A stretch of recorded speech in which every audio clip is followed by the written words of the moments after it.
தீப்பிடிக்க நினைப்பவன் மனிதனா? அந்த நேரம் ஓடி வந்து அணைப்பவன் மனிதனா? அடுத்த வீட்டில் தீப்பிடிக்க நினைப்பவன் மனிதனா? அந்த நேரம் ஓடி வந்து அணைப்பவன் மனிதனா? கொடுமை கண்டும் கண்ணை மூடி கிடப்பவன் மனிதனா? கோபம் கொண்டு நியாயம் கேட்டு கொதிப்பவன் மனிதனா?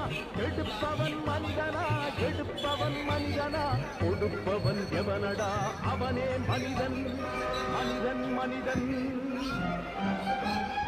எவன்தான் மனிதன்? வாழும் போதும் செத்து செத்து பிழைப்பவன் மனிதனா? வாழ்ந்த பின்னும் பேரை நாட்டி நிலைப்பவன் மனிதனா? பிறருக்காக கண்ணீரும் பிறருக்காக செந்நீரும் சிந்தும் மனிதன் எவனோ அவன்